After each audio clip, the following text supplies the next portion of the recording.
আপনি লাস্ট কবে স্নান করলেন? রিসেন্টলি। রিসেন্টলি মানে কবে? এই রিসেন্টলি মানে পরশুদিন যে গেল, তার 3 দিন আগে। আচ্ছা, আপনি কি এটা মনে করেন যে প্রত্যেক দিন স্নান করা উচিত নয়? অবভিয়াসলি এটা উচিত নয়, এটা মানে এটা আমার কথা নয়। একটা খুব বড় ইনস্টিটিউটে একটা রিসার্চ হয়েছিল, ইনস্টিটিউটের নামটা যদি বলেন। International institute of unnecessary research.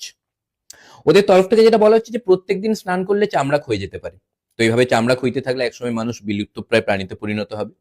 তাই সপ্তাহে একদিন স্নান করা উচিত। দেখুন, আরেকটা রিসার্চ হয়েছিল খুব বড় একটা ইউনিভার্সিটিতে, ইউনিভার্সিটির নামটা? International institute of WhatsApp university, যেখানকার একজন বিজ্ঞানী বলেছেন যে মানুষের শরীরে কিছু ন্যাচারাল তেল আছে যেটা স্নান করলে ধুয়ে যাচ্ছে, তাই শরীর শুকনো হয়ে যাচ্ছে। মানে এটা কেন হচ্ছে? কেন এটা উনি বলেননি, কেন? কেননা ওনার খুব তেল হয়ে গেছে।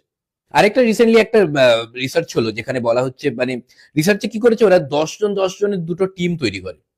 এবার 10 জনকে 3 মাস ধরে প্রত্যেক দিন স্নান করানো হয়, আর 10 জনকে সপ্তাহে একদিন করে।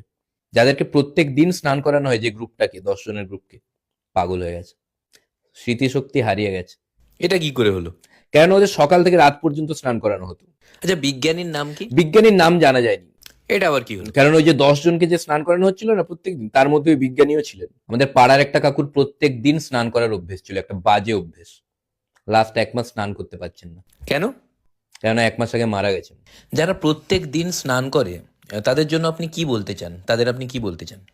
অ্যাকচুয়ালি তাদের জন্য আমার খুব খারাপ লাগে, মানে ওরা যেভাবে স্নানটাকে একটা নেশাতে পরিণত করেছে, যেভাবে একটা নেশায় ডুবে গেছে, একটা বাজে অভ্যেসে পরিণত করেছে, মানে ওরা ওই অ্যাডিকশন থেকে বেরিয়ে আসতে পারছে না।